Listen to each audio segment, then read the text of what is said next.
Mega డిఎస్సీలో అక్రమాలు జరిగాయని ఆరోపిస్తున్న YS Jaganmohan Reddy ధైర్యం ఉంటే అసెంబ్లీకి వచ్చి చర్చించాలని హోంమంత్రి వంగలపూడి అనిత సవాల్ విసిరారు. ప్రస్తుత సమావేశాలకు కూడా వైసీపీకి చెందిన 11 మంది ఎమ్మెల్యేలు హాజరు కాకపోవడం దారుణమని విమర్శించారు. శాసనసభలో కనీసం అధ్యక్ష అని స్పీకర్ను సంబోధించే అవకాశం కూడా జగన్ తన పార్టీ ఎమ్మెల్యేలకు ఇవ్వడం లేదన్నారు. ప్రజా సమస్యలపై శాసనసభ వేదికగా అన్ని అంశాలపైన చర్చించేందుకు కూటమి ప్రభుత్వం సిద్ధంగా ఉందని అనిత స్పష్టం చేశారు. తన 5 ఏళ్ల పాలనలో ఒక్క డిఎస్సీ కూడా నిర్వహించని జగన్ ఈ రోజు నిరుద్యోగం గురించి మాట్లాడడం సిగ్గుచేటని విమర్శించారు. విషయం ఏంటంటే నాకు ఒక్కొక్కసారి నవ్వొస్తుంటుంది జగన్మోహన్ రెడ్డి తీసుకున్న నిర్ణయాలు చూస్తూ ఉంటే.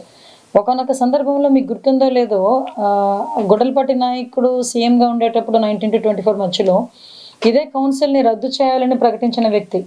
ఆ కౌన్సిల్కి వాళ్ళ కౌన్సిల్ మెంబర్స్ని పంపిస్తారట. కానీ అతనికి ఏదైతే హక్కు ఉందో 11 మంది ఏదైతే ఎమ్మెల్యేలు గెలిచారో ఆ 11 మంది హక్కు నేపథ్యంలోనైనా ఒక బాధ్యత నేపథ్యంలోనైనా అసెంబ్లీకి వచ్చే పరిస్థితి ఈసారికి కూడా గెలిచిన వాళ్ళు ఎవరికి కూడా ఆయన ఇవ్వకపోవడం నిజంగా మహా దారుణం.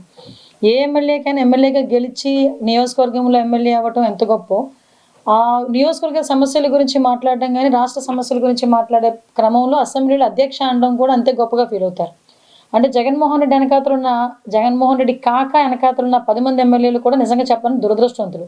గెలిచి కూడా అధ్యక్ష అనుకోలేని పొజిషన్లో ఉన్నారు. నిజంగా వాళ్ళందరినీ చూసి జాలనిపిస్తుంది. కానీ నేను ఒకటి మాత్రం చెప్తున్నా, ఏదైతే ఈరోజు కావాలని రోడ్ల మీదకి వచ్చి లేనిపోని ఆరోపణలు చేసి నిందలు మోపుతున్నారో, నీకు నిజంగా ధైర్యం ఉంటే రండి, అసెంబ్లీకి రండి, అక్కడ చర్చించుకుందాం. అసెంబ్లీ కన్నా పెద్ద ప్లాట్ఫామ్ ఏదైనా దొరుకుతుందా జగన్మోహన్ రెడ్డికి వాళ్ళ ఎమ్మెల్యేలకి? ఒకసారి ఆలోచించుకోవాలి కదా. ఈరోజు ప్రతిరోజు కూడా డిఎస్సీలో ఏదో అక్రమాలు జరిగిపోయి అని చెప్పి గౌరవ మంత్రి గారు నారా లోకేష్ గారి మీద ఏదో రకంగా నెపం పెట్టి లోకేష్ గారు రాజీనామా కోరుతున్నాము, సిబిఐ ఎంక్వైరీ చేయాలని పెద్ద మనుషులందరికీ కూడా నేను ఒకటే అడుగుతున్నా. ఇప్పటి వరకు ఒక్క డిఎస్సీ కూడా చేయలేని వ్యక్తులు మీరు.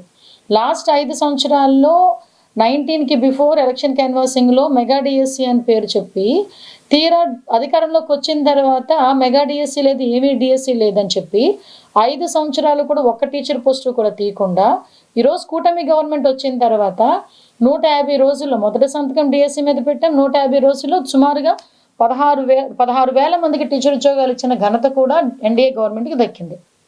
నేనేమంటానంటే ఒక్క డిఎస్సీ పోస్టు కూడా ఇవ్వని వాడికి అందులో అక్రమాలు ఎలా జరుగుతాయి, అక్రమాలు ఏం జరుగుతాయి ఏం తెలుస్తుంది?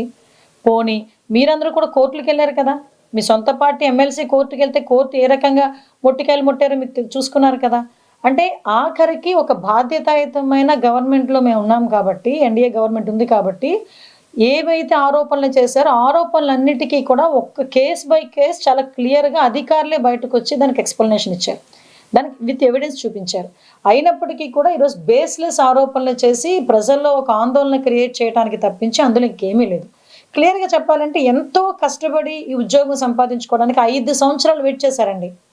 5 సంవత్సరాలు వెయిట్ చేసి కష్టపడి ఆ పిల్లల్ని వదిలి, కొంతమంది అయితే కుటుంబాలను వదిలి కోచింగ్లు తీసుకొని ఈరోజు సెలెక్ట్ అయ్యి ఉద్యోగాలు చేసుకుంటున్నాం భగవంతుడా అని చెప్పి ఊపిరి పీల్చుకున్న టైంలో ఈ ఎంటైర్ డిఎస్సి నియామకాలే అక్రమం అని చెప్పి మాట్లాడితే మీరు ఎవరిని అవమానిస్తున్నట్టు? వాళ్ళ మనోభావాలను అవమానించినట్టు కాదా? వాళ్ళ కుటుంబాలను అవమానించినట్టు కాదా? ఒకసారి ఆలోచన చేసుకోవాలి. మేము ఇప్పటికీ కోరుతున్నాం, ఓకే అసెంబ్లీకి రమ్మనండి జగన్మోహన్ రెడ్డిని, అక్కడ చర్చించుకుందాం. అసెంబ్లీలో జగన్మోహన్ రెడ్డి వచ్చి ఇదే విషయాలు ఏం తన దగ్గర ఎవిడెన్స్ ఉన్నాయో చూపించమనండి. అంటే ఓవరాల్గా క్లియర్గా చెప్పాలంటే ఏదో నిందలు వేయాలి, ఏదో ఒక అలజడి సృష్టించాలి అన్న పరిస్థితి తప్పించి ప్రజలందరికీ కూడా అర్థమవుతుంది. ఈరోజు ప్రజలందరూ కూడా ఏ గవర్నమెంట్లో ఎన్ని ఉద్యోగాలు వచ్చినాయి అనే విషయం మీద కూడా చాలా క్లారిటీగా ఉన్నారు. ఇప్పటికైనా మారితే మంచిది.